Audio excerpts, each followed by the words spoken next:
अस्सलामुअलैकुम। तो आज हमारा न्यू टॉपिक है एवोल्यूशन के बारे में। तो एवोल्यूशन में देखें, हम स्टार्ट से शुरू करते हैं कि जब ये ज़मीन बनी तो ज़मीन की हिस्ट्री को अगर देखें तो ये 4.5 बिलियन ईयर पुरानी है। ठीक है जी।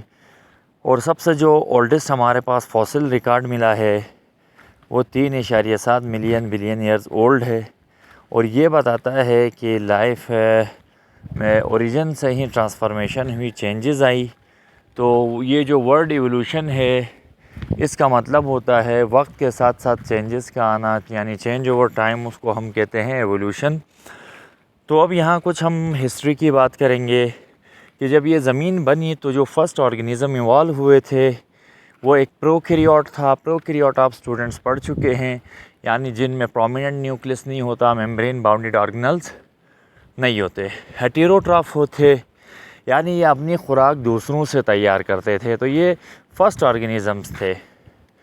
अब क्या हुआ, इन्होंने अपनी एनर्जी जो नीड थी वो ओशंस के अंदर जो ऑर्गेनिक मॉलिक्यूल्स थे, इनको सोप कहते हैं, वहाँ से इन्होंने अपने नीड्स पूरी करना शुरू कर दी।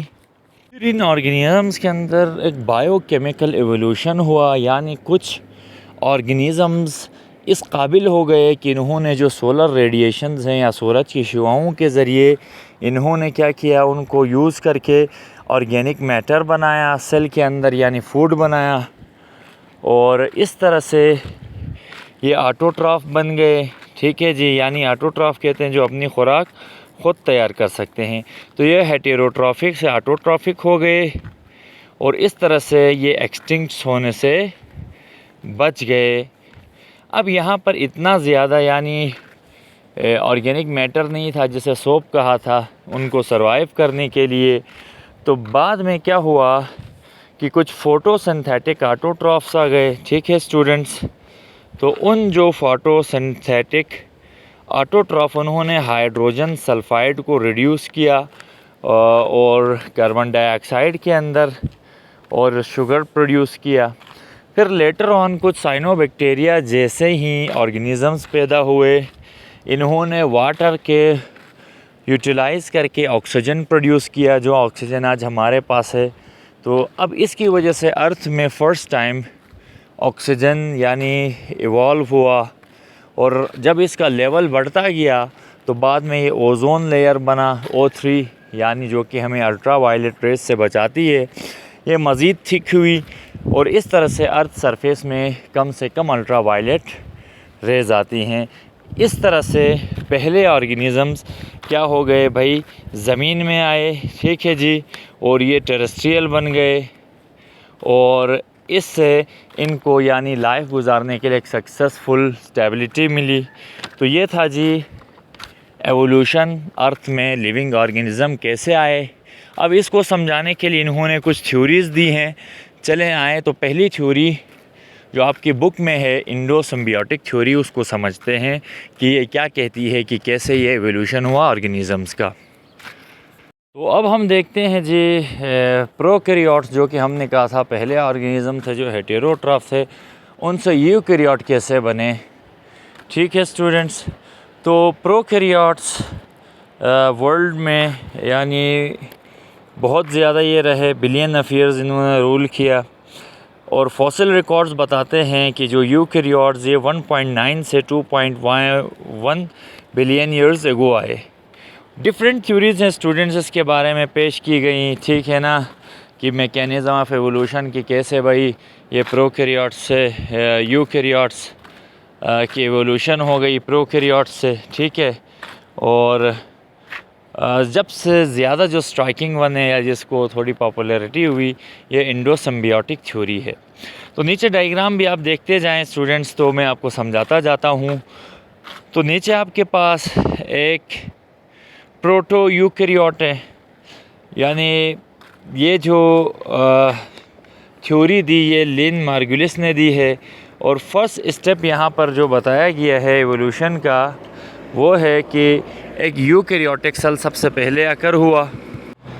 फिर यहाँ एक जो लार्ज एन एरोबिक एमेबॉइड बैक्टीरिया है, ये इंजेस्ट किया एक स्मॉल एरोबिक बैक्टीरियम ने। ठीक है, और जू ही तो इसको इंडो सिम्बियोसिस इसलिए कहते हैं कि यहाँ दो ऑर्गेनिज़म्स एक साथ रहते हैं और दोनों एक दूसरे के फ़ायदे के लिए काम करते हैं। इंडो मीन्स अंदर, सिम्बियोसिस मीन्स, सिम्बियोसिस का मतलब है दो डिफरेंट यानी स्पीशीज़ का साथ रहना। तो यहाँ एक एनारोबिक एमाइबाइड प्रोकैरियोट और एक स्मॉल एरोबिक बैक्टीरियम। तो लार्ज एनारोबिक एमाइबाइड प्रोकैरियोट इस स्मॉल एरोबिक बैक्टीरियम को इंजेस्ट या इनगल्फ करता है और ये इसको डाइजेस्ट करने के बजाय एज अ सिम्बियोसिस ये काम करते हैं, जो कि अभी बताया था। बाद में क्या होता है, ये जो एनारोबिक बैक्टीरिया है, ठीक है, फिर यहाँ पे जो एरोबिक बैक्टीरियम है ये डेवलप हो जाता है माइटोकॉन्ड्रिया में, और ये अभी जो यूकैरियोट्स के अंदर जो साइट ऑफ रेप्लिकेशन है, ठीक है जी, तो वो माइटोकॉन्ड्रिया है। अब यहाँ पे माइटोकॉन्ड्रिया के अंदर जो इंडियो सिम्बियोसिस की वजह से एक एडवांटेज मिला एरोबिक रिस्पायरेशन को, कि होस्ट क्या करे, इसके ज़रिए एरोबिक रिस्पायरेशन के ज़रिए अपना फूड बनाए, तो ये इसका एक एडवांटेज हुआ। और फ्लैजिला डिराइव किया गया, इन्होंने भी एक प्रोकैरियोट को इंजेस्ट किया और जो स्पायरोकीट से सिमिलर था, और यहाँ से एक फ्लैजिला उसके अंदर क्या हो गया, डेवलप हो गया। अब अगर हम क्लोरोप्लास्ट की बात करें तो यानी ये जो प्लांट सेल्स हैं इनके अंदर कैसे आया, तो यहाँ पे भी ये थॉट किया जाता है कि यहाँ पे भी इंजेस्ट किया गया और इसकी वजह से एक सिम्बियोटिक रिलेशनशिप बनी फोटोसिंथेटिक बैक्टीरिया के साथ, और इस तरह यानी यहाँ प्लांट सेल्स के अंदर भी क्या हुआ जी, बहुत सारे यानी क्लोरोप्लास्ट डिराइव किए गए फोटोसिंथेटिक बैक्टीरिया के थ्रू, ठीक है। इसने भी किसी चीज़ को यानी इंजेस्ट किया है, उससे बना है। फिर माइटोकॉन्ड्रिया और क्लोरोप्लास्ट देखें ये सिमिलर हैं बैक्टीरिया के साइज़ के साथ, तो ये ऑब्जर्वेशंस की गई, ठीक है। और इनका अपना डीएनए है, अपने राइबोसोम्स हैं जो कि बैक्टीरिया से सिमिलर हैं। इस वजह से ये थ्योरी हम कह सकते हैं कि ये इंजेस्ट किया था इन्होंने, क्योंकि ये दोनों सिमिलर हैं, जो अंदर और दूसरे जो इंजेस्ट किए हैं इन्होंने, उनके डीएनए और राइबोसोम्स।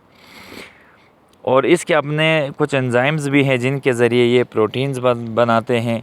और अब इन्हीं ऑब्जर्वेशंस के ज़रिए ये सजेस्ट किया गया कि ये इंडो सिम्बियोट फिर ट्रांसफॉर्म हो गए ओवर टाइम, और वक्त के साथ साथ फिर इनके जीन्स होस्ट के न्यूक्लियस के अंदर गए। फिर इन्होंने जो है ना सिम्बियोटिक रिलेशनशिप से इंडिपेंडेंस यानी ये इंडिपेंडेंट हो गए, अलग हो गए, यानी पहले ये सिम्बियोटिक रहते थे, फिर ये इंडिपेंडेंटली रहने लगे। और यहाँ से फिर क्या होता है जी, यूकैरियोटिक सेल्स के, और इस तरह से यानी यूकैरियोटिक सेल्स से के अंदर ड्रामेटिक चेंजेस आई और लिविंग ऑर्गेनिज़म्स की डाइवर्सिटी अर्थ में बढ़ने लगी, और फर्स्ट टाइम ऑर्गेनिज़म कैपेबल हुए कि वो independently as a single cell exist करें। और हाउएवर फिर कुछ मल्टी सेल्यूलर ऑर्गेनिज़म्स आ गए जिनके अंदर वेरियस सेल्स मुख्तलिफ फंक्शंस करते थे, और इस तरह से बहुत सारी वैरायटी ऑफ ऑर्गेनिज़म हमारे इन्वायरमेंट में प्रोड्यूस हुए। तो ये था जी इंडो सिम्बियोटिक थ्योरी, जो ये कहती है कि एक प्रोकैरियोट ने यानी जो हमने बताया था दो ऑर्गेनिज़म साथ रहने लगे, फिर इनके अंदर चेंजेस आ गई, माइटोकॉन्ड्रिया बना, राइबोसोम्स, एंजाइम्स, ये चीज़ें प्रोड्यूस करने के बाद आज जो हमारे पास डाइवर्सिटी है वो इसी तरह से वजूद में आई है।